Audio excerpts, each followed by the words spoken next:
Hey, what's up, Life After High School family? If you're watching or listening to this, congratulations. You've made it to the end of another crazy year here on planet Earth. It's been a great 80-plus episodes of the show, and I want to thank you all for your never-ending love and support for continuing to help grow this show and make it the #1 podcast in Sudbury and, one day, the world. To celebrate, we pulled together some favorite moments we've had on the show this past year, so please sit back, relax, and enjoy Life After High School's top moments from 2021.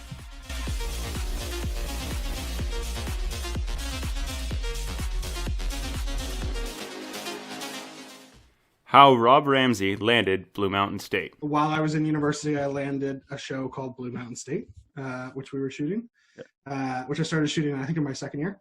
Really? And, goodness, how do I surmise all this? Graduated university, had some more success in the acting world, and decided to go to LA. So I moved to LA.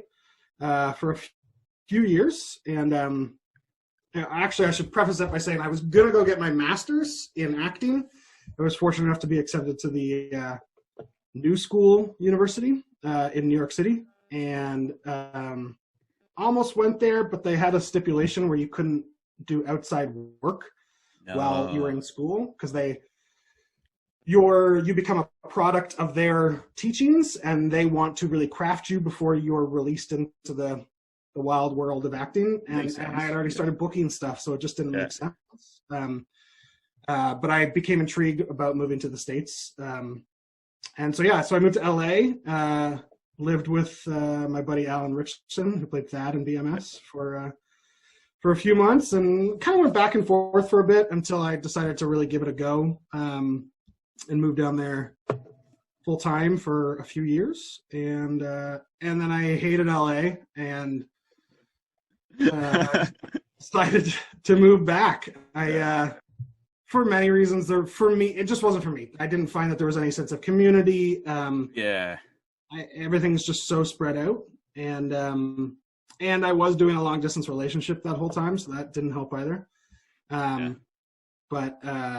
So I packed things up and moved home, and have just been sort of shooting stuff here and there, making my own stuff ever since. And that's a rough summation of it.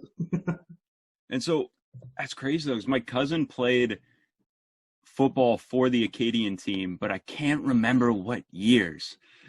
Because I'm like, man, but because he played for Acadia as well. I did that the whole way through, I think, but I think his program was clearly more like there was kind of, he basically did football and then did school again afterwards. Yeah. He didn't try to do it both at the same time. Was, okay, I'm gonna go play football and then I'll figure out this school thing. So, it's a full-time commitment.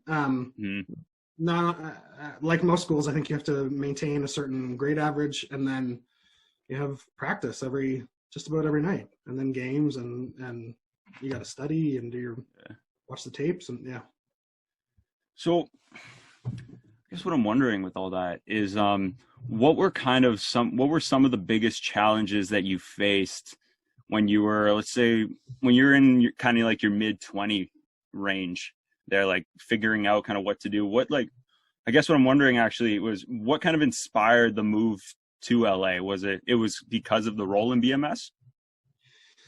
Yeah, I mean, I'd been fortunate enough to have some success, and I kind of just felt like I gotta give this a really good go. I gotta give it 100%, and that unfortunately means moving to Los Angeles and trying it down there. Yeah. And I wanted to challenge myself, and at the time, my girlfriend, who I did the long distance with in LA and have since married, it all worked out. Yeah. Congratulations. She was getting her master's in London, England. So I thought, well, she's away anyways. Why don't I take this opportunity to go try it and explore that? And So, man, what's the getting an agent process like? especially at that age when like you have the degree and then you have like a couple theater performances and stuff, like when you still need a lot more experience? What's that like? It's a great question. I was pretty fortunate. Before I got to university, I played a lot of football. I played in high school, and then I played in this other Ontario league. Cool. And when I was doing that, there was a guy, I was playing for a team called the Metro Toronto Wildcats. And when I was doing that one day during practice, this guy showed up, and he said he was scouting people to be extras in a new football movie. A movie called It's a Boy Girl Thing. Yeah. And one of the coaches was like, hey, you should talk to Rob. I know everyone knew I did theater as well. Kind of loud. And so he came over and approached me and got me and a couple other guys to come do it. And I got to set, and the director saw me, and he was like, hey, we actually have this role. It's just one line, but I'm going to give it to you. And so I had that under my belt. I had done one production. Yeah. But what I did, and what I sort of tell everyone to do, is we have this actors union called ACTRA, and they have a website. I think they still do have this now, but on it had a list of every agent in Ontario, I think, and sort of what they did. Some agents specialize in commercial, some specialize in theater. And so I just sort of went through that whole list of like a couple hundred agents, found the ones who did everything, because I wanted an agent who did a lot. And I just cold emailed them, and I said, hey, my name's Rob. I have been doing theater for a while. I just recently did this movie, small part in this movie, and I had a headshot. And so I sent them my headshot.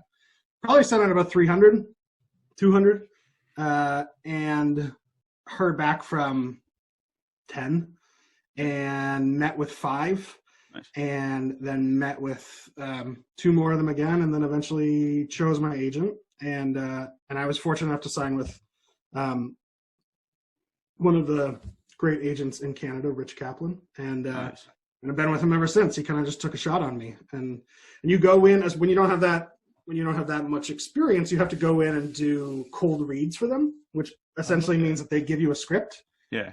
In the room, they say, take 5 minutes, go look it over. And then I came back and did it, performed it, read it with them. Dr. Dre donates his liver. You did something, like, remarkable on that day. And you're laughing, but, like, I was flabbergasted when I heard what you did. So can you enlighten everybody on what we both know? I'm just surprised that you got the date. So I keep messing up the date when I always got, because the 9th is when me and Brian started dating, so I always got to mix up those days. So June 9th, so June 12th. There's a few significant days kind of really close together. Back to back. Oh, yeah. So, What happened? So June 12th, 2012, I had the opportunity to give a part of my liver. So in 2011, my uncle was diagnosed with liver cancer. Jeez. So he was very fortunate the way it happened. He went for, I think it was like kidney stones. They were suspecting he had kidney stones. So the ultrasound technician was awesome. So as she was ultrasounding, as the technician was ultrasounding the kidneys, they noticed something in the liver, just because like you have the kidney right here in the back, and then the liver with the ultrasound was just a little bit above. Right above. So the tech expanded their field, and then they were able to see I forget, it was like 2, 3, or 4 nodes. So anyways, it was diagnosed. My uncle was diagnosed. Short story. He was diagnosed with liver cancer, and it was like specific to the liver because it didn't metastasize, so it didn't move anywhere. So it was specific to the liver. So he got the unfortunate news that he had the unfortunate C, the cancer, and then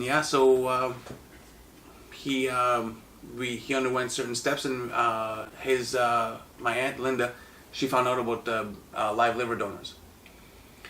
So it's at the time, to me it was new practice, but I think it started like in the 90s, where people would kind of go under surgery, and there was only a select few at the time that were done.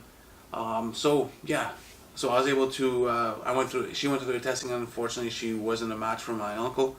and then I started going through the testing, and fortunately, I was a match. So my blood type, my liver size, and all the other stuff, it was within their tolerance level.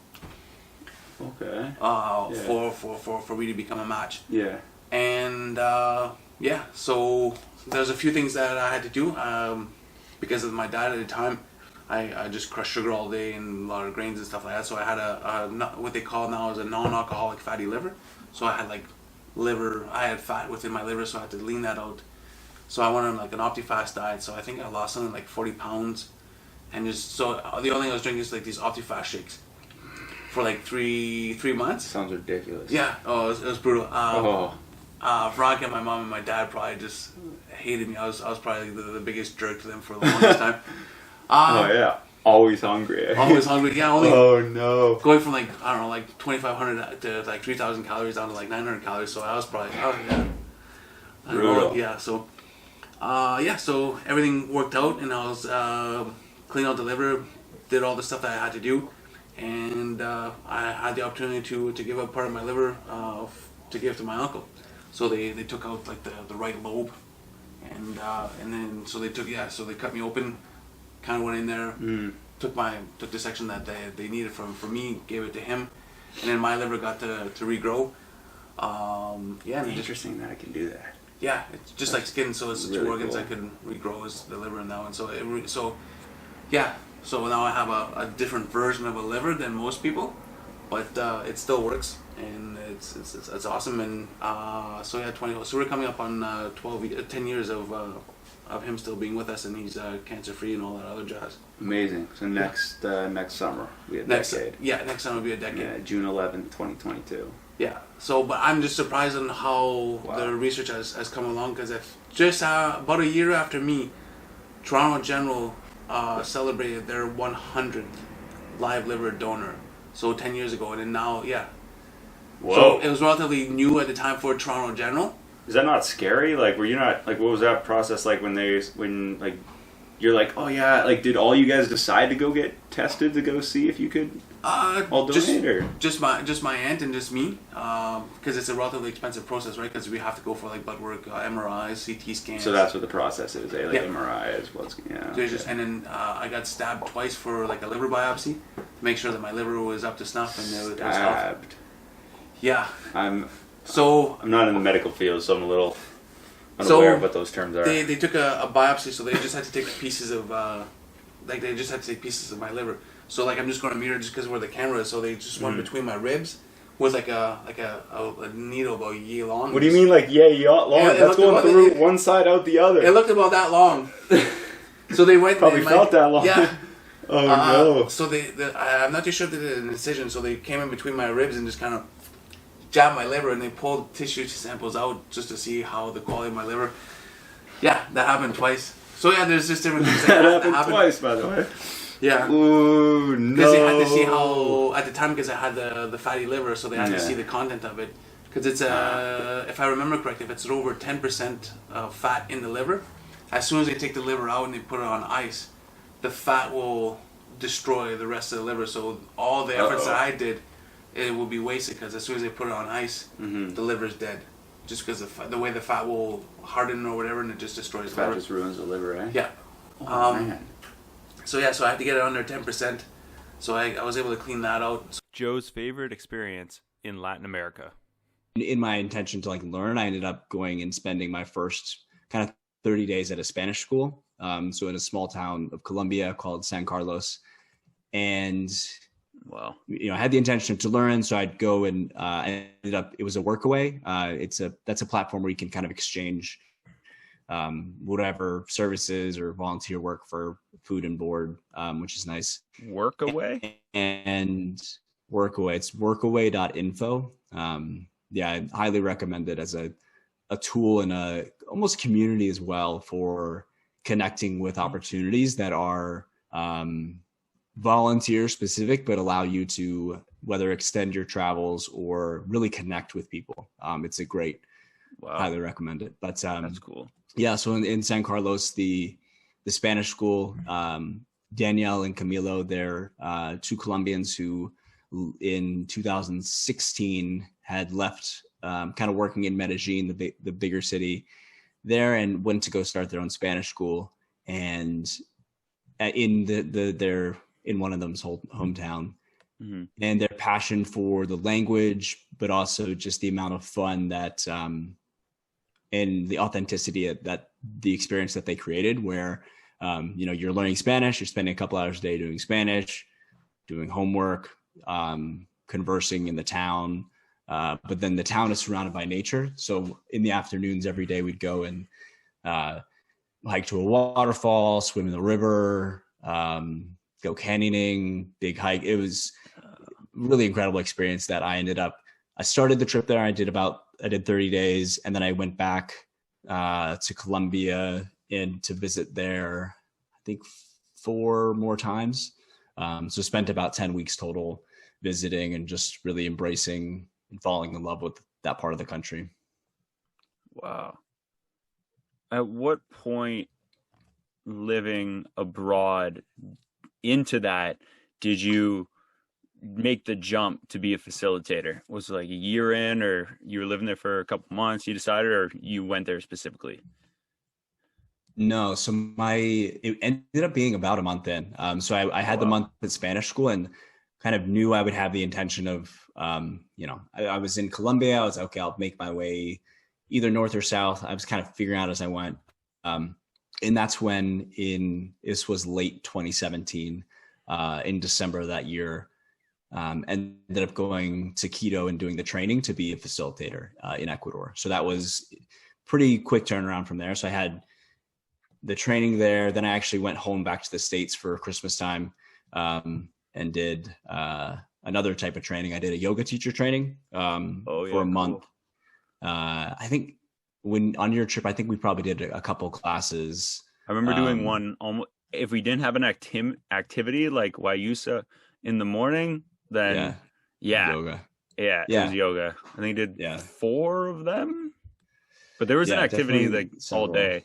So yeah, that was interesting. Yeah, cool. So it was right away, and was half of the taking Spanish lessons. Sorry, was that with the intent of trying to? Devon Kershaw doesn't believe in regret.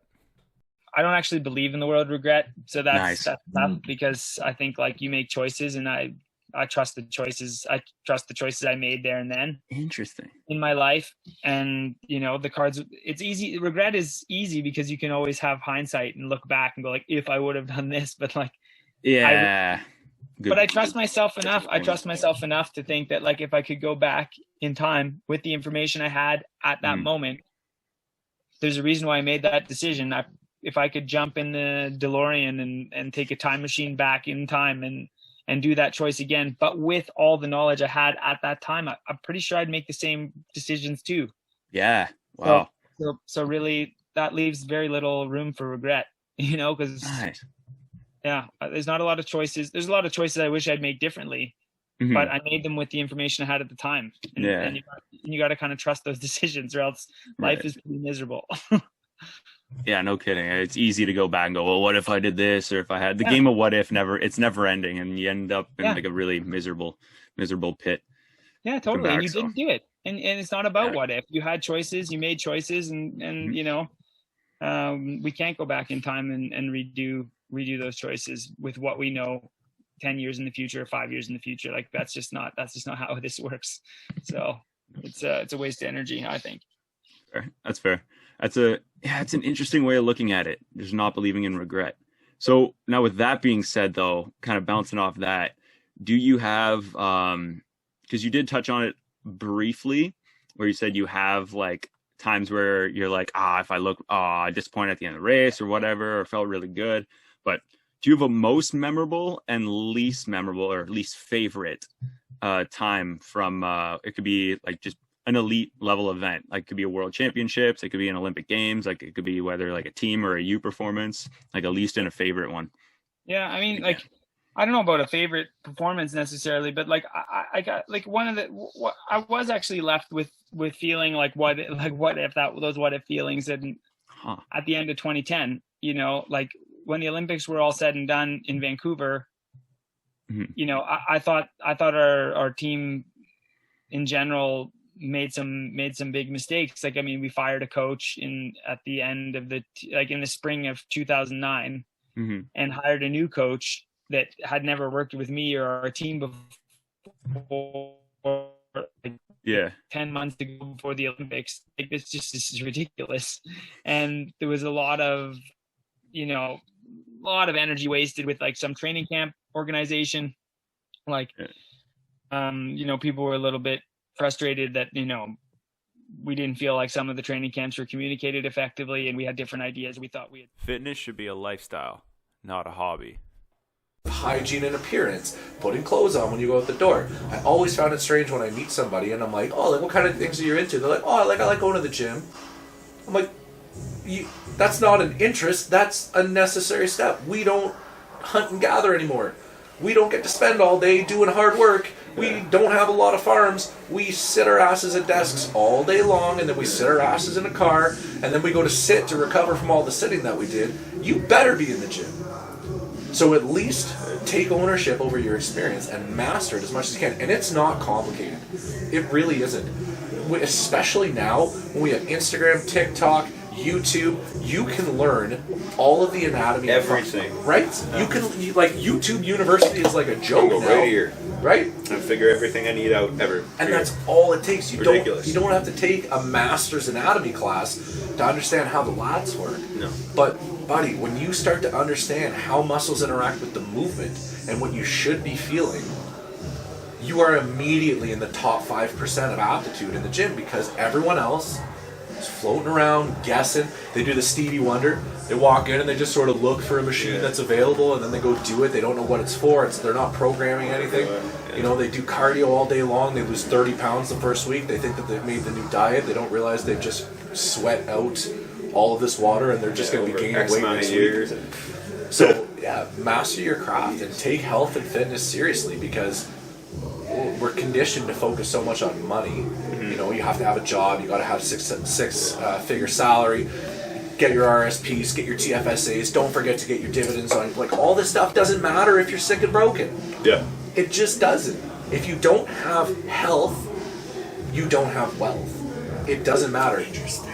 I like that concept. So master it young, own it for life. Don't make it a hobby. Make it the same as getting 8 hours of sleep, drinking enough water. This is the stuff. We talk about investing money in stocks and collecting dividends. Dividends are great. Money's irrelevant. We live in a time where money basically doesn't mean shit. Yeah, which is incorrect if you ask any small business owner. No, but I mean, like, if you had $100 in the year 1900 and you kept it in your bank account, it's worth $2 today. Right? Inflation. People are printing money. The real dividends in life are the decisions that we make for our health. Because if money goes down, let's say tomorrow money doesn't exist, it's going to go back to survival of the fittest. And you bet your ass that people who hack darts, chronically eat McDonald's, get 4 hours of sleep a night, they're the first to go. Oh yeah. Dude, it's bad. As we're slugging down monsters. But I regret nothing. Like, none at all. Now, one thing you mentioned I want to throw in, you said you're like, oh, there's like a thing where, I have bad knees while I'm 50, right? It almost, with that attitude comes, if you're in your 20s, right? You didn't say that, right? You're not like, if you're in your 20s, it's okay, I'm 20. It's kind of the opposite, right? And you might find this to be true as well, where you're almost not allowed to be sore or injured or tired in your 20s. Well, like, you're not allowed, it seems. Like, that's kind of what, going off of what you said with that stuff with the 30s, I got a bad shoulder or a bad hip. Well, I'm in my 40s and I'm working at that, right? There's those excuses that are paired with the age. Becoming a Carmelite brother. And I still got one of the guys I made friends at school in Chicago. His name's Will. He was a Franciscan, so he left too. And now I play D&D online with him. So that's hilarious. Connection. That's epic. Still got that connection from there. Still maintains the connections. That's so funny. Yeah. And still play D&D with him. Yeah, totally. Dude, that's so funny. Right on. And then the next year I was in New York. That's called the novitiate, so that was a little bit more intense. Mm-hmm. And you don't have much going on. It's kind of like you have to focus on yourself. It's kind of novitiate. So like the process is you're pre-novitiate, like you're a candidate, so you kind of visit to get to know them. You're pre-novitiate, and then you're a novice, and then after you're novice, you take your vows. So I left just before I finished my novitiate, but I didn't take my vows. I left before taking vows. Okay. So you take 3 vows: poverty, chastity, obedience. 3 vows you take. So you kind it's of a different world. Each cycle. Yeah. Yeah. Or each phase or chapter of development, I guess. You're like living them without taking them to see if you can do it. And then you take temporary vows. So you take a vow for a year, and then you take permanent vows after you've done it a few times and they think you're ready. It's kind of a big process. So I left early-ish on, but still draw from it a lot. That's awesome. Now, what I want to know then, with that being said, in that time frame from your life, right? Like the time in the U.S., going through being, as you said, a monk? I wasn't technically a monk. Like there's like a monk is like you're in a monastery. I say dude nun because like people know what a nun is, but they don't know what the dude version is, which is a brother. Yeah, okay. So I say dude nun just because like. Okay, so your time being a dude, kind of like a monk, dude nun. Yeah. So just the slang, you know. It's a different world. Like, that's why I don't want to go too into it because I could easily spend a lot of time talking about that, right? Right. And I don't mind touching on it, but. So my one question then. Sure. Yeah. What was, at least about this, from that time period being a dude nun? Yeah. Carmelite brother is the other. Carmelite brother. Well, the technical term. Yeah, that word didn't resonate with me right away, so it went over my head, unfortunately. Sure. But, sorry, so your time being a Carmelite brother, you had probably a crazy amount of experiences and challenges, but I'd like to know what was the biggest challenge you faced during that time period, and then your favorite experience from that time frame. We can break those up. Yeah. So the toughest challenge. Well, sort of I guess the best was once again. I think the studies. You know, the people I met. Yeah. I made some really good lifelong connections there, and the studies, my philosophy education, that really stuck with me because I'm an academic, and so I got to study for free. Like they paid my studies, which is cool. That's right? so cool. So I got philosophy studies paid by them, and so you take a vow of poverty, but you don't have anything, but you don't want for anything. You know, so you're not like poor. You hear poverty, you think like you're living with nothing. It's just like your simplicity. It's a misconception for sure. Yeah, exactly. So it's in my studies, which I still really draw from. Like my philosophy studies really formed my mindset, and so that'd probably be the strongest. And then, I guess maybe why I went there was like I said, I couldn't do this as a living, and I was working in the soup kitchen. So being a brother was my way of doing it as a living, I guess. Right? Yeah. So that's cool. That's an interesting way of doing it. Yeah. Try having your cake and eating it too. Exactly. Yeah. The toughest part was the next year because it was isolated. It was really isolated.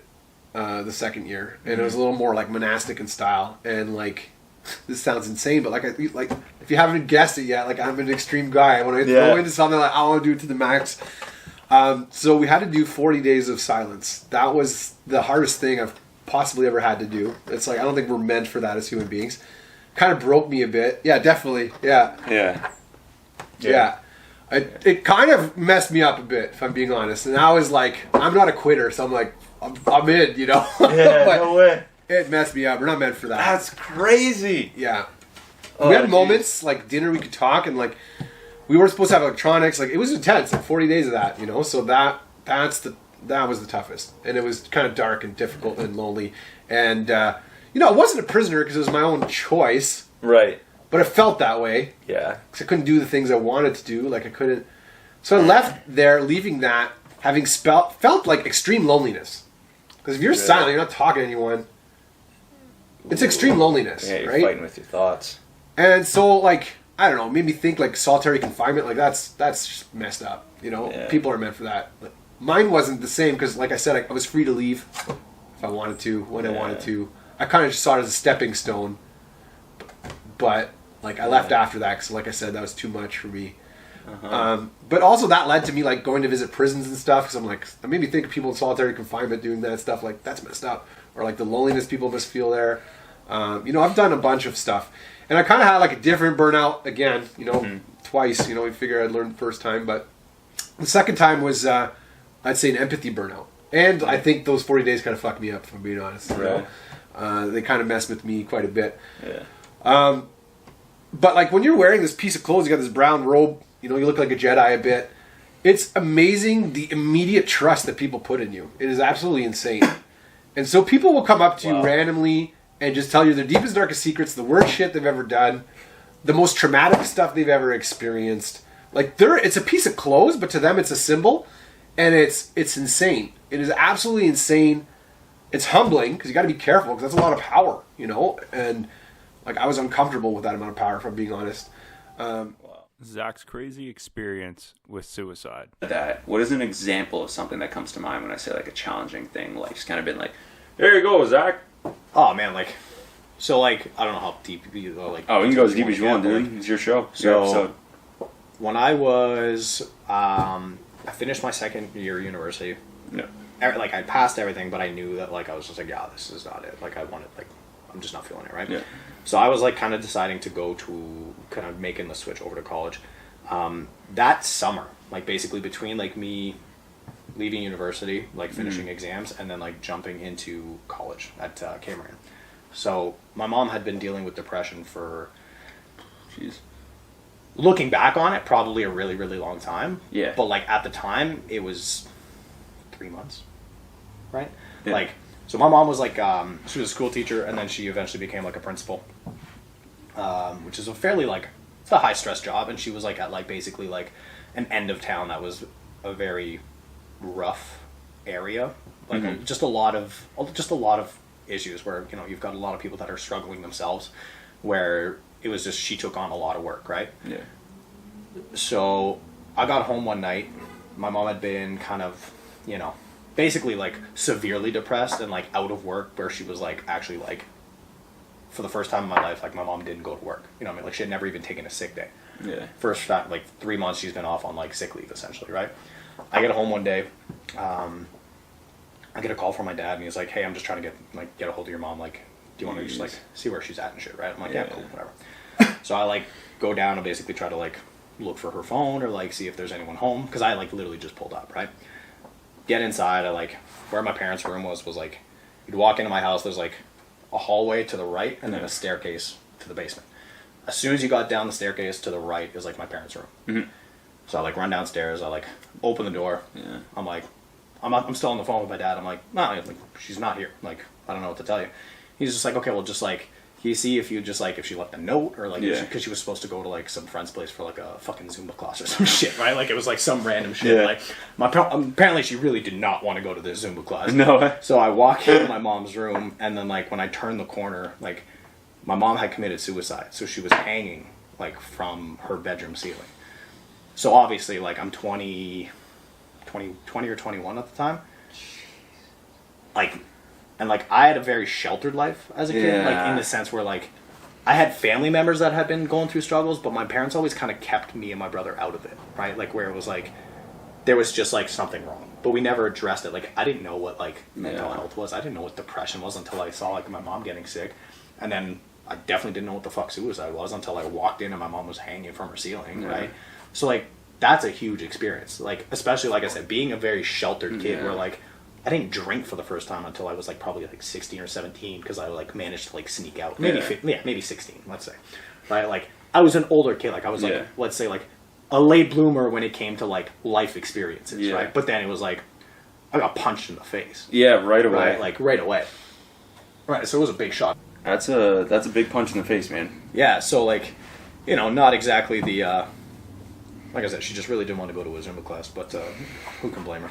But yeah, like, it was, like, again, like I said, like, a really I was sheltered, so I knew there was something up. I knew there was something, like, wrong with my mom, where I was like, oh, she's not feeling good. But, like, even, like, 8 years ago, mental health wasn't, like, something people talked about like it is now. Right? No, it's like, a lot more at the forefront of what we do. It's a lot more prominent now because a lot more people are suffering from it. Yeah. But, like, at the time when it happened, I was like, what the fuck is this? Like, to me, it was like suicide was something crazy people did. My mom wasn't crazy, right? Like, that's how I felt at the time. It was like, oh, like, what the fuck is going on, right? Yeah, so, like, my whole world just got shattered, essentially, because, like, everything I thought I understood was, like, gone. Right now, as you would expect when somebody that close to you kind of passes away. Jeez, dude. Yeah. A lot of people in my family reacted in very different ways. Mm-hmm. And there was a point where, like, I really had to, like, distance myself from certain people for my own well-being, where it was just not necessarily, like, just for my own mental. It was like I was dealing with shit, again, not necessarily in a good way, but the way I dealt with shit was like I kind of just, like, I got really into my work. I got really into just like training, working out, because it was like, essentially it was like, I could work out, or I could go get hammered, or do a shit ton of drugs, or like do anything to try to like forget out of it, be present. Right? So it was like, I chose exercise. For years, I still do, like, I wreck my body on a regular basis, right? A part of that is like, I've gotten better at it, but like, a lot of it is like, it was a way to escape. It was a way. It was total escapism, where it was just like, I don't want to fucking have to deal with this shit. So if I'm at the gym with my buddy till fucking 1 o'clock in the morning because we're doing fucking chest presses, like, you know what I mean? I'll take it, right? Yeah. But then like over time, it's like when you go through that type of shit, and like I said, like my whole world got shattered. I had to distance myself from a lot of people that I was originally close with, just because I didn't like the way they were coping with shit, and I had to cope with shit in my own way. Yeah. So I basically went from being like a super sheltered kid to like, I'm on my own. Yeah, and exposed moved to out, a lot. Yeah. Moved out, I'm gone. Working on my own, trying to pay bills by myself. Like, nice. And like, 20 is not like, you're not young, but like, I'm also not like, I was not nearly as mature as I am now. You know what I'm saying? Like, I had some shit I had not figured out yet, right? Down. Yeah, like, you know what I mean? So like, I fucked up a lot. It's not young, but it's not old enough to be like, old enough where you could be making those. You're not already doing that. Yeah, you know what I mean. You're like, hey, you have this choice now. I stepped into it because it was you stepped into it because you had to, right? Like, shit. So like for me, one of the things, and again, like I use movement as a way to train for that, or like as like a metaphor for a lot of like the stuff that happens in life, because it was like, it's the same processes. Eventually, once you break it down, like how did you, how you move on and kind of cope, not necessarily cope, but like how do you, because I don't like the word cope, because to me, like, cope is just like, I'm dealing with it. Yeah, to me, it's like, how do I excel from it, right? I like that. It's a horrible, it's a horrible thing that happens, but it's a mind shift. Like, it's a mindset. And like, everyone who is like in their, and like, I use successful as like, what is successful to that person. Anyone who accomplishes their vision of what they deem as being successful, nobody just does it. There has to be some kind of trigger, right? There's something that makes that person go, fuck it, I'm gonna go for it, right? Some people, it's like, and it's not like one trauma is better or worse. It's just like everyone has to go through what their personal trauma would be, or their personal like everybody needs a family member to die. It's Elise's crazy Peru story. Ever been to Lima? Yeah, actually, I flew into Lima, and I had a whole fiasco the first time that I went to Peru. What? Well, I went to take a flight, and this was my first time traveling. Picture like 18-year-old Elise waiting to get my ticket printed for the flight, because you didn't have these like cell phone check-ins. It was a little bit of time ago. And my passport got stolen.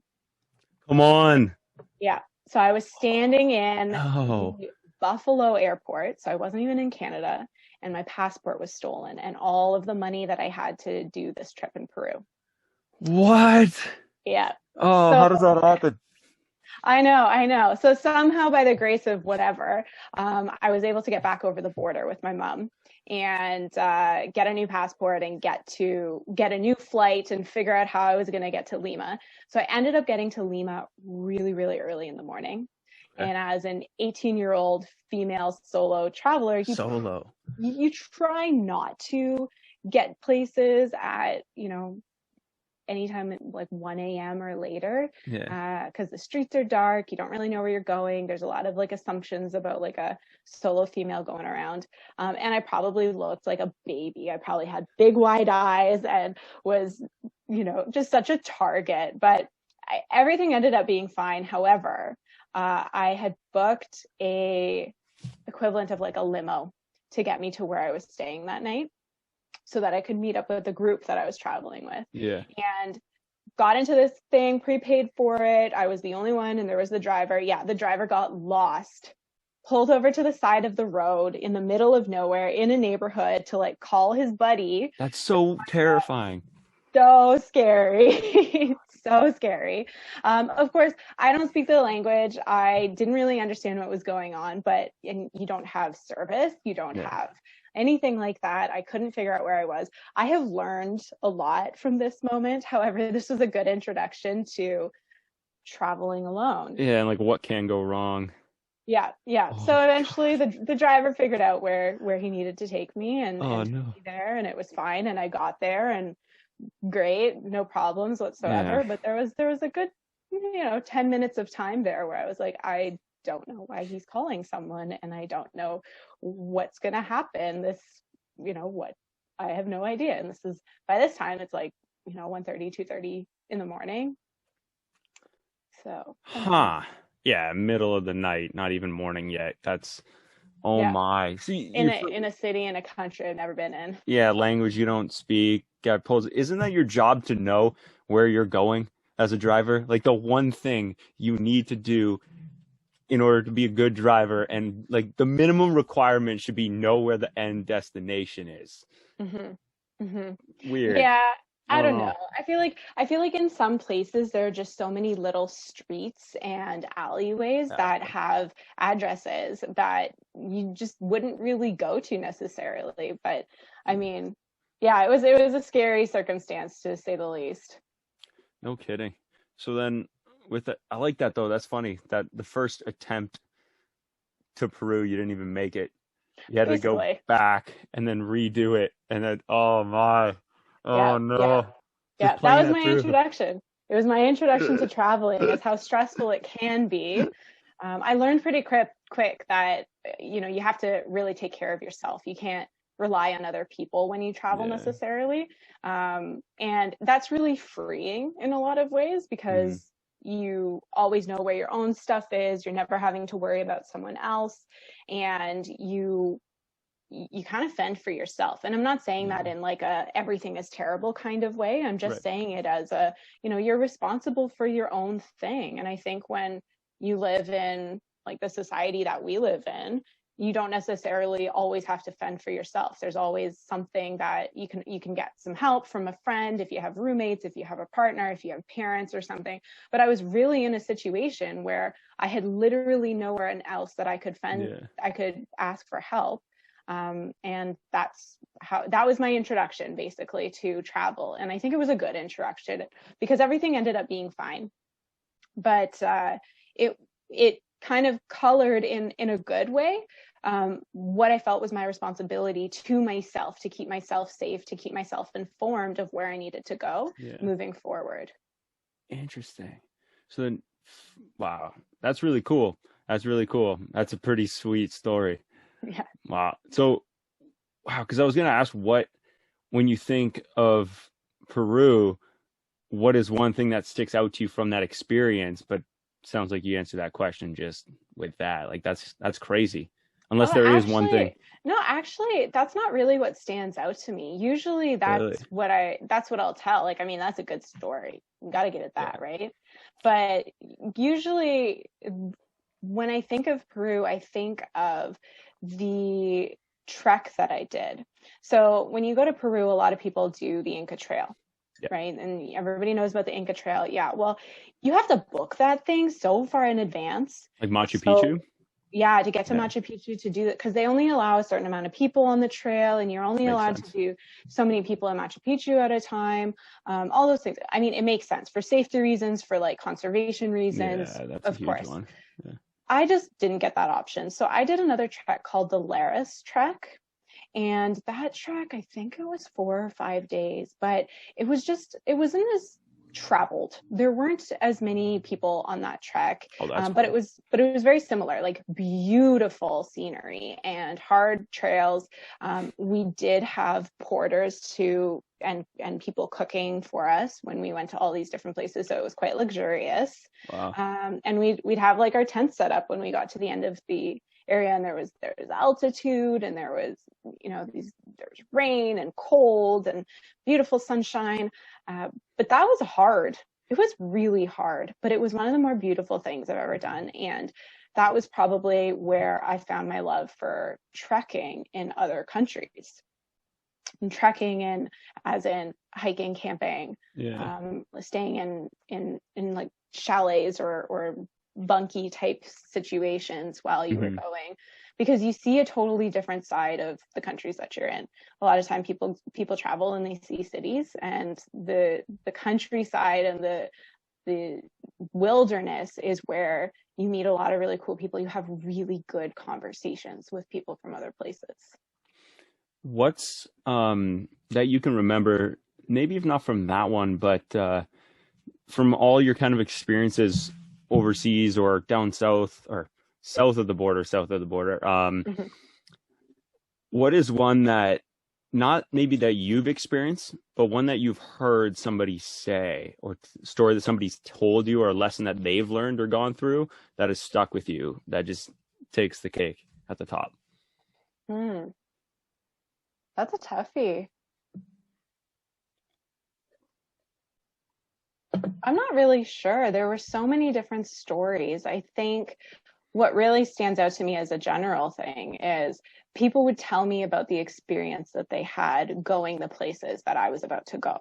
Nice. So often when you're traveling in hostels or guest houses, wherever it might be, I mean, you run into other travelers that speak English and you ask them about where they've been, where they're going. Pat visits a Holocaust site. What's your trip to Austria and like throughout Europe like? Oh man, bonkers, man. Yeah? Balonies, dude. Yeah? I couldn't believe it. So my friend Caro got a pro contract after she graduated University of Ottawa. Damn, good for her. And like we were playing beach volleyball all together all summer, and she's like, "Oh, I got a pro contract. I'm leaving for Austria." I'm like, "What?" All right, cool, girl. Let's go. Good for you. And then we're chatting. Her boyfriend is a seasonal worker, and he's like, "Oh, I'm gonna go see you when like the season ends," because he has like an agriculture farm. Yep. So he's like, "Okay, well, the Christmas tree ends at this time. I'm gonna take the plane. I'm gonna meet with you for like from Christmas to April." That's sick. And he went out in Austria, did a lot of skiing and like the Alpines. Mm-hmm. And I'm like, "This is cool.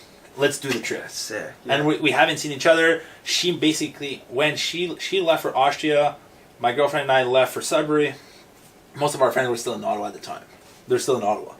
But we're like, "Okay, we got to make a trip out there." Of course, 100%. Make the trip, and then her and her boyfriend basically give us the trip like around Innsbruck in Austria. Yeah. Have you been? Okay. I've been to Vienna. Oh, beautiful. Yeah, man, amazing, okay, you went to Vienna. Have you watched an opera?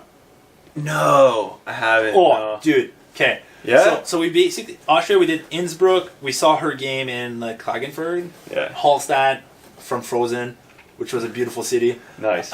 We did Munich, Vienna, and then we did Lucerne in Switzerland. Nice. Oh, that's sick. Yeah, I've never been to Vienna, but Vienna, we were all here walking on this lap, like the whole shopping mall, and we're like, that's sick.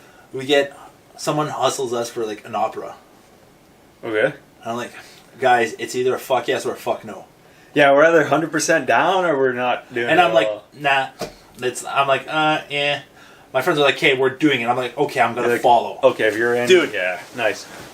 I'm like this the whole time, just in awe, dude. Oh man, what's going on? What's going on, man? And like, I'm kind of like very fascinated by skill and people perfecting their craft. Yeah, man. There's someone like on the violin, like sizzling that violin like crazy. I was just like, that's insane.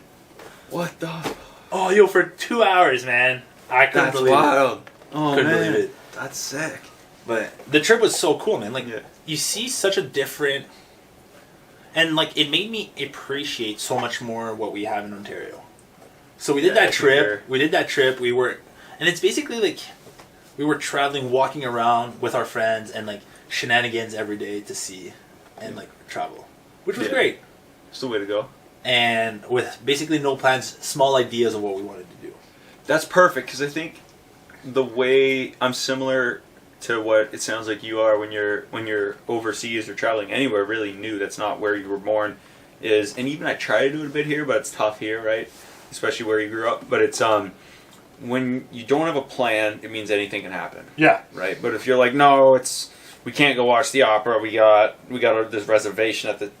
Relax. Just go see, you know. And it was weird because it was my first time taking the plane across the ocean. Oh, jeez. And I'm like, okay, cool. Yeah, let's go. And we just basically had no plans, had a good time, and it was definitely like just breathtaking. Yeah. Like from what we saw, and like you were in Germany, right? You said. Yeah. There's I saw a picture of the places, dude. A bridge, a picture of the bridge. Like, breathtaking. Yeah, that was in Germany. Yeah, it was close to Austria. Yeah. Because I'd go with maps. Have you we went to see like so many cool experience with friends, but you're also like, oh my god, this is actually a real thing. We visited a concentration camp. No, what was that like? Dude, couldn't walk. Like you don't I couldn't walk. I was so emotional. Oh yeah. It just that way. Yeah. My gut felt. I was like, oh my god, what the hell happened? This is intense. Like that's real. It's real. Like real. You listen, you read books, you read history class, and you're like, oh god, this is actually a real thing. Mm-hmm. That's crazy. Yeah, the All Pro was and then you have my trip is basically three things: like the game, seeing her game. That was really I can imagine. And because we were going to see her play at Ottawa U, and would just get blasted and just chirp people and yell like what fans are doing. Yeah. Then we watched her, so that was really cool to get back to the roots of the friendship. To do that, except in Austria. Yeah, I was like, oh my god, that's insane. Then the opera was really wild. Yeah. That's sick. The concentration camp was a very big eye opening on gratitude more, be grateful for what you have, and seek out opportunity, try to have a bit more reflection of things. Cool. And Lucerne was Lucerne, we were there at the same time as their carnival. Nice. Like a very, very traditional carnival, and we're like, oh my god, this is lit. Yeah. But very, very incredible. I don't know for you, I was just came home and I was like, this was wild. That was the best experience of my life. Will's 24-hour straight paddle on Lake Ramsey. With that being said, take me through kind of the paddle for purpose now. Yeah. Let's get into that. How did that kind of... Why on a paddleboard, dude? Yeah. Take me through the beginning of that process. From the idea and a thought in your mind. Yeah. Or somebody's mind to you completing it and raising money and awareness. It's funny because the stand-up paddleboard itself, when you just think about why I chose that, I had a couple of ideas in mind. Maybe a triathlon, 24-hour race, this and that. And then all of a sudden, I was actually working on a plan of a bike, a run, and a kayak. Yeah. And then I just had this idea, and I just went, no. I'm changing this, and I'm doing a 24-hour straight stand-up paddleboard. And I went, you don't know why? Is because when someone would look at that, they would go, you're doing what? And it would draw that much more attention towards what I was doing. Right. Because I think that there were so many question marks, and people would be so much more interested. For sure. Because of what it was. Mm-hmm. And Paddle with Purpose started because my brother-in-law, Mario, he passed away from an extremely rare form of cancer back in 2019. So this was a guy that was 33 years old at the time. Way too young. Healthy as can be. Didn't smoke a cigarette. Barely drank. That's the worked worst, out. Football player. He was. No. Yeah, he was. We talk about bright lights in people's lives. He was the brightest Definition light in anyone's lives. He was the guy that made me look bad at my own home because he's getting up in the morning and mowing my dad's grass at the lake or whatever it's doing. He's always has a smile on his face, even when he was going through his cancer. When he passed away, I had an idea in mind that I wanted to do something in his memory. And the best way that I could do that was something fitness oriented because it was a passion of mine. Yeah. And I wanted to do something where I could bring positive change because that's all he ever did. Yeah. So I discussed with my sister about an organization called CORD, the Canadian Organization for Rare Disorders, which basically no one knows about. Sure. About 95-96% of the people that I talked to when I discussed Paddle Purpose didn't know what the organization was, and that's why this was so important. Yeah. So I put together the plan and started training. As soon as that ice broke on Ramsey Lake, I was in there. Yeah. Late March, early April. I mean, the cold plunges made me not so scared because we do those anyway. Yeah, for sure. But I was on there in the paddle. People are on the boat. Like, Will, are you crazy? They're fishing out there. I'm off doing my paddling. They're in their sweats. Yeah, exactly. Yeah. And I'm just in my wetsuit paddling. And we did the TV promos, I did social media campaigns, I did a lot of work, had some great sponsors involved as well that helped push the message. I actually got to go on national TV on the morning show and to talk about it, which was really special for me.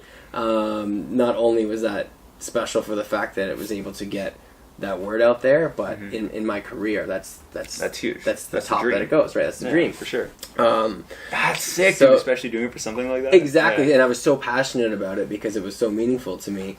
So Paddle First was created, did the training 4 times a week on the water, 5 times in the gym, and then the day came, and it was one of the most, if not will be the most incredible experience I've ever been in my life.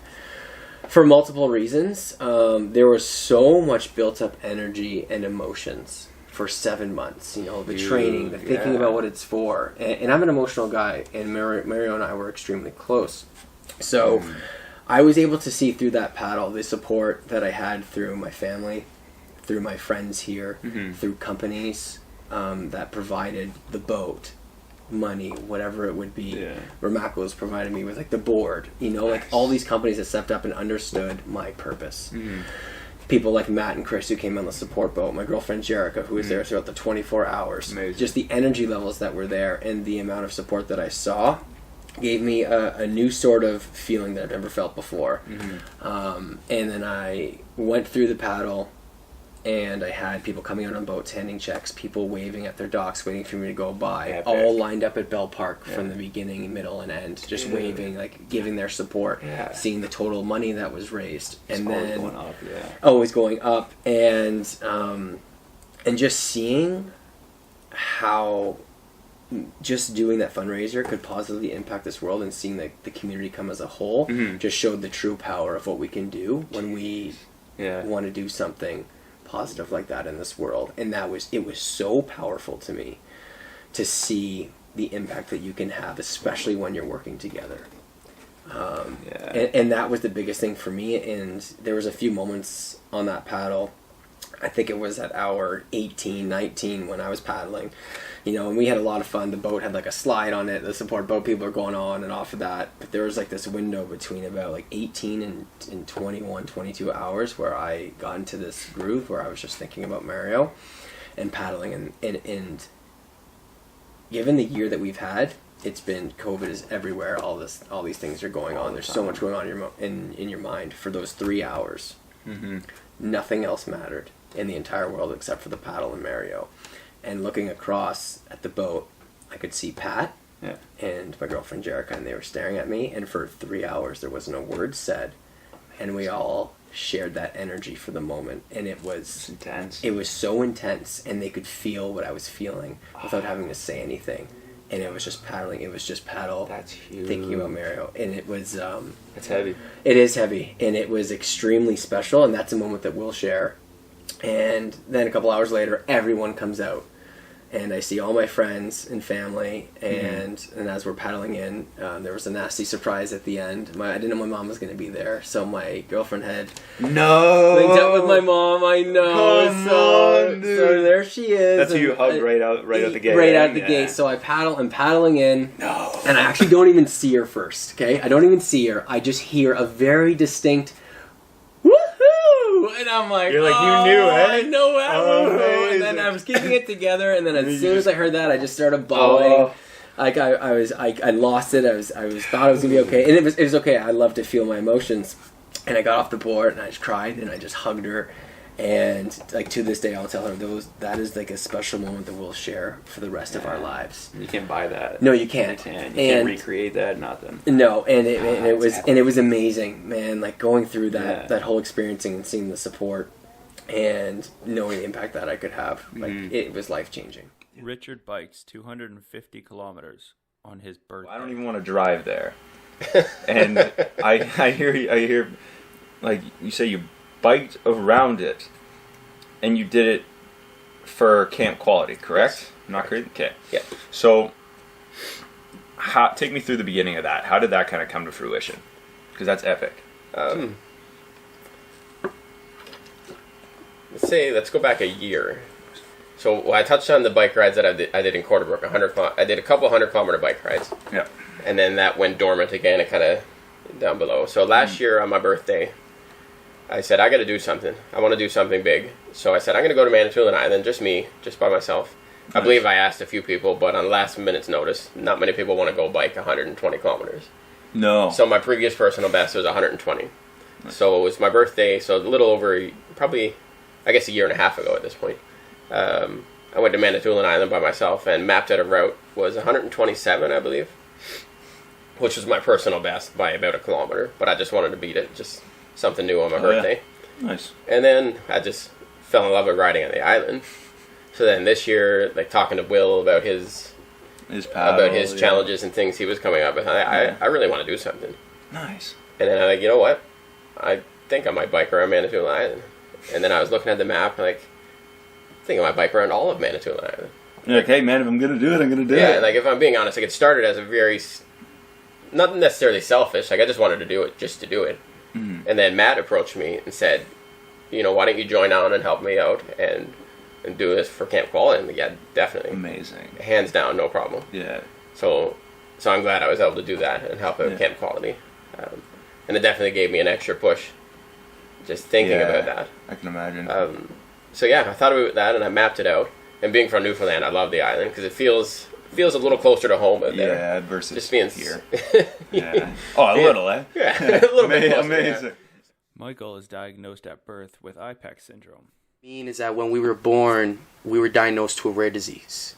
And this disease was called IPEX syndrome. Now at the time, there was only 2 out of 50 cases worldwide. So we were 2 out of 50 cases. Come on. Worldwide, yes.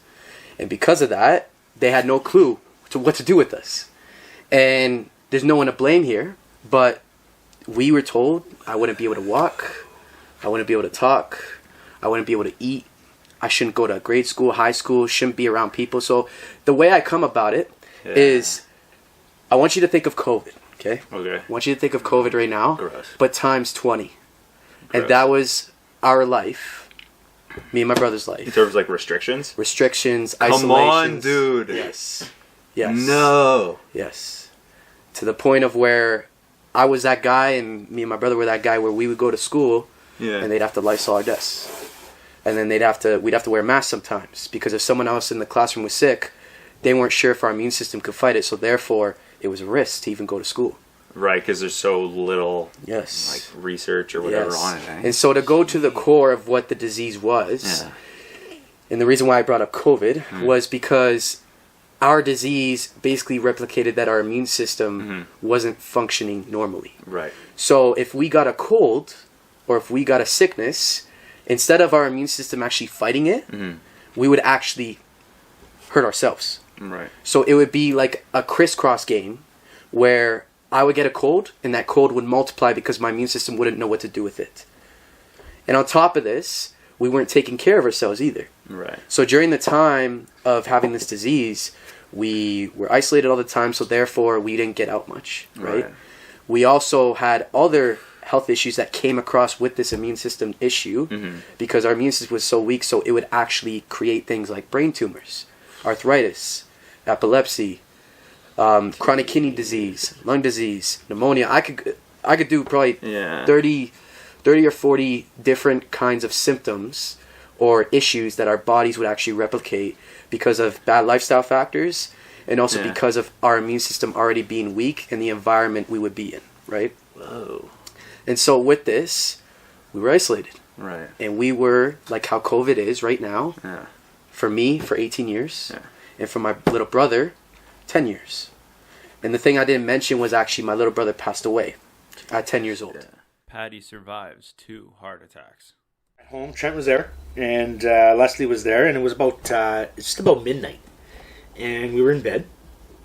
We were watching a movie or something like that, and tired and went to bed. And I said, I feel like I got some bad heartburn right now, you know? It started right in the middle of my chest. Yeah. And it just, like, you ever put a Tums in water and you see it fizzle? That's what it's feeling like in my chest, with a sharp pain a little bit, right? But it didn't, it was weird. Like, it didn't, I didn't feel anything in my heart. You know what I mean? I felt it right here. I guess your heart is right across, though. Yes, yeah. But I felt it here, and then it kind of went up here a little bit. And I got out of the bedroom, went to my kitchen, and just started sweating and sweating and sweating. Like, I couldn't believe it. It weirded me out a little bit. To the point where I was outside this was in March. It was on St. Patrick's Day, Saturday. Oh, geez. 2019. Yeah. 2019, I think is when it happened. Oh, wow. So, she comes out and she looks at me. I was gray like this. Oh, geez. And I didn't know, though. And I'm up walking around, and the heart's... You can almost hear it out of your chest. And now I know, right? Now I look at her. You know what? Yeah. I just didn't want to believe it. I knew what was happening to me. I just didn't want to believe it. And my son's bedroom door is right here, and this is our kitchen. Right? I'm like, oh, Trentster can't see me like this. No. You know? He was awake the whole time, didn't come out. I couldn't believe it. I felt so bad.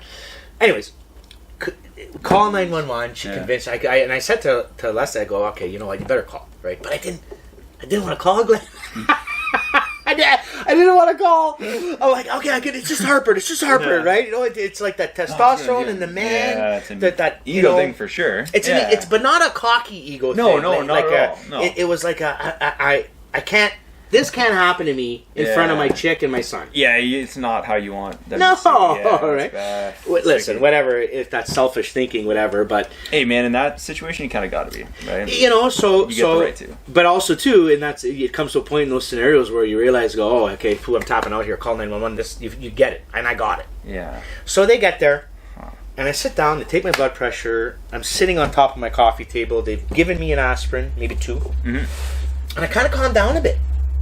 Right? My heart wasn't going crazy, but it was just the aspirin that had kicked in for a little bit. Yeah. I was actually still having a heart attack.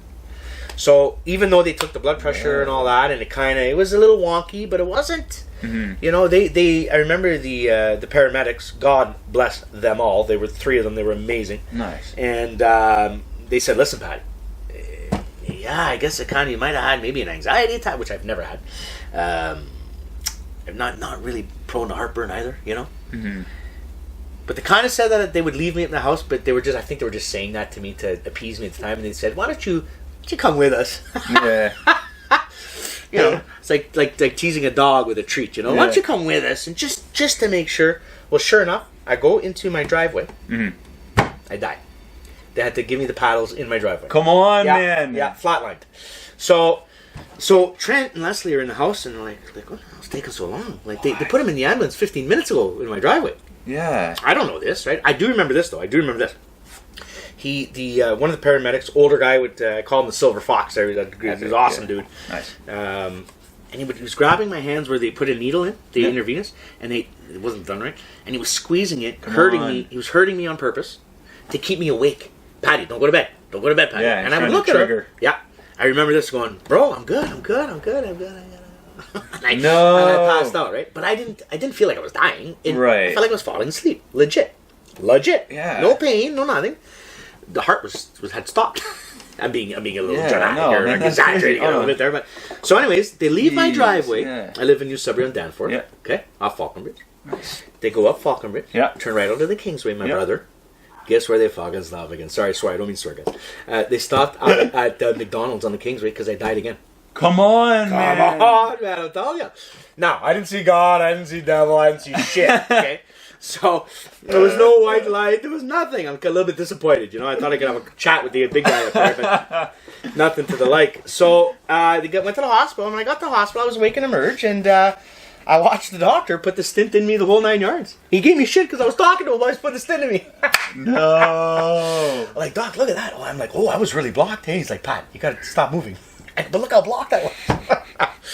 So I think I was 98% blocked in one of my arteries. So I was fortunate after all that, being paddled twice, flatlining twice, I only needed 1 stint. Wow. And I tell you this right now, bro, I was awake. They put it in through my arm, and I was watching the monitor. And it's like a red dye, you know, like water, like food coloring in water. That's how it looks. Well, when I was looking at it, you see this like ping pong ball size of dark fluid floating in water. Like you know how dye goes over. Well, I thought that was the dye, but it was my actual blood. You could see my blood shooting through my vein as they're opening up, and each time it would pulsate through, I'd wake up a little bit. Come on. Oh, yeah. The energy and the ability to breathe. That's what I tell everybody. The biggest thing I've noticed is I can breathe now. I couldn't breathe before. I'd walk up, before I had my heart attack, bro. Yeah. A month before I had my heart attack, I quit cigarettes because I told Leslie, I go, babe, every time I walk up the stairs here, like I am sweating and my legs from the waist down were like burning, like, you know, when they burn, you know, kind of thing from doing a workout. Oh, yeah. And that's not good. I know. And I attributed it to, number one, Glenski Babes. I wasn't working out, bro, and I was still puffing darts like crazy. So I quit. I figured, you know what, Patty, you lazy shit. You haven't lifted a weight in 3 years. Yeah. I was doing push-ups at home, a little bit of curls, just to maintain. A little bit, just a bit of physique. So. That does nothing unless you do 200 push-ups a day every day. Yeah, it's high demand when you're doing high demand. Kind of yeah, for sure. So, and that's all being lazy, right? Yeah. Procrastination nation, baby. And so, but the biggest thing, anyways. Sorry, sidetracked there again. But like I said, the biggest thing that with the stent when they put in was, I felt like I had a new set of lungs. Whoa. Couldn't breathe. I short of breath all the time, and I realize now, I guess I saw it coming, but I didn't know that's what was coming. But I knew something's not right with me. Yeah. Something is, the oil in this body is thick right now, right? It's clump, man. So that was my experience. And I'll tell you something right now, I've never felt better. Richie Rich on DJing during the pandemic. I almost don't want that to be the case because we need to be entertained more now because now we're just consumed with a lot of BS going around. Right. And yeah, it's not. I think. I mean, entertainment was still capable of happening throughout COVID. Mm-hmm. I think live is the key word. Live entertainment changed. You had no more mass gatherings at live events, especially indoor. Yeah. You know, I mean, outdoor events eventually can continue to happen as long as you could space yourself and social distance. Right. But in my example, the only way I could perform live events was through video. Right. And so I quickly became a Twitch streamer. Nice. Epic. You know, it didn't make me a whole lot of money. It gave me a lot of opportunity to continue practicing what I do. Which is what you love to do, so... Yeah. Otherwise, if I wanted to be in front of people and do something live, I could never do it without, you know, without being social distanced by everybody because of COVID. So that's how I probably changed my business and the way I operated was that video became really important more than ever. Mm-hmm. And I think the whole entertainment industry had to adapt that way. Yeah. Especially for live events. I know right away, you know, you always, you know, find bands and live performers on social media now just doing live videos because that's pretty much the only way you're going to find them. It's not the same where, you know, you could walk up to a bar and all of a sudden there's a guy performing, you know. And then you want to know because you liked one of theirs. Yeah. You know, like harder to find people. Yeah, that's not happening anymore. It's slowly coming back. It's coming back for sure. Thankfully. Yeah. It's slowly moving in the right direction. Yeah. Mm-hmm. So I thought this would be an interesting thing to share with you. When I was looking through, again, to our good friend Connor, he wanted to do a second event similar to the one prior, and he said, who should I get to host? And out of the probably 40 comments, at least 35 were all saying you, and then saying, yeah, I had a great job last year. And I was like, amazing. Right. I was like, I'm going to share this with him in case he didn't catch a glimpse. So, well, I'm honored. I think that's awesome. I would love to do another event. I can't take all the credit though. I mean, I'm gonna keep the light shining on you. You don't have to. You can direct it elsewhere. But so when I do that production, I had done some already for another group called Subri MMA. Yep. They did Northern Fights and a couple other events. That's right. Yes. So I originally was hired as the host, but they still needed somebody to play music. They still wanted lighting. They still wanted, you know, interaction with the crowd. Mm-hmm. So I have to create all of that through a team. I don't just do it on my own. There's no way I could be standing behind the decks playing the music at the same time as being in the ring and announcing, but also at the same time making sure that the lighting is right or the video feed is correct. Because I mean, we have you know, in the event venues, they have video on the walls where you can actually see what's happening or who's being introduced. So I have a team that helps me with that. I don't do it all on my own. That would be virtually impossible. Yeah, it'd be crazy. I mean, you can through virtual. You know, through live, it's probably like, I guess easier. But what now? Taking it back now that we're doing kind of like you did a bit of like the live stuff and the streaming that way. what was something that was what was the most challenging thing about that transition part, and what was something that you found you just grasped onto right away? So I had already done or used the whole Twitch thing before COVID hit. I had seen it. I had seen other people using it, but I always thought it was just a way for me to create video. Right. And I quickly learned that it's not, or it shouldn't be used that way. It's actually a community, and it's an interactive community. So in other words, when I'm on video, I want to actually chat and use that function to communicate with whoever's watching me. Whoa. Right? Right. So the first few times I used Twitch, the only thing I thought was, I'm just going to play my set, pick the songs I'm going to play, and record myself doing it on Twitch as I stream. Little did I know, people that are watching me want to interact and talk and chat with me, or they want me to do certain things. So Twitch has a system in place where you could spend coins and get the person who's live streaming to change it up or do something, right? So I mean, man, that's pretty cool. Yeah, it is cool. It really is cool, and that's where I think I made changes, or I learned that this is the platform is actually supposed to be used. Yeah, yeah, and I still think there's a lot of people that don't really understand the full potential of what it can do. No, not at all. Jeez, that's one thing that I've wanted to almost get into with the podcast, but at the same time, I don't know the best way. I would have to look into it and research it. Yeah. I've started reading a book on for entertainers, anyways, how to monetize Twitch. So I'm sure if you search, you could probably find a book based on podcasting. What's the best way to monetize or use Twitch for that? Twitch for that specifically, yeah. Because I think that's a cool. I love that you said community, because I think that's such a cool thing that we were missing throughout the time that you had to make the transition over to virtual, right? And when I first started streaming, it was I'm in front of the camera and that's it. I didn't realize that there's somebody else on the other side of the camera that wants to watch and be part of what I'm doing, and it goes right back full circle to when I started my business and I wanted to create something memorable for people. Well, doing a live stream or a video is no different, right? So to create that special memory for them, I have to make sure that I'm interacting or getting something from them so that I can give it back to them, right? Yeah, that's cool. Yeah. Kim explains Chinese medicine to Glen. The connection shit. But then they're like, well, it's your Wi-Fi, and I'm like, but mine, my mom teaches on the thing, it's fine for her, it should be fine for this, Yeah. So then you're arguing, kind of. Yeah. And so it's for the life of me, I'll fly somewhere to do a podcast before I. Yeah. No, I hear you. I'm grateful for that as well. Yeah, it was nice, but then I got over it quickly, and now we're here. Yeah. But switching a bit of gears, do you practice Chinese medicine at all, or have you studied it? Yeah, I do. I am part of the College of Traditional Chinese Medicine Practitioners and Acupuncturists of Ontario. Nice. CTCMPAO. It's I'm very impressed. It's a big mouthful. Yeah. So I did my acupuncture. I completed it in 2000, and in 2013 they regulated acupuncture, which was the thing to do because we are breaking the surface of the skin. Yep.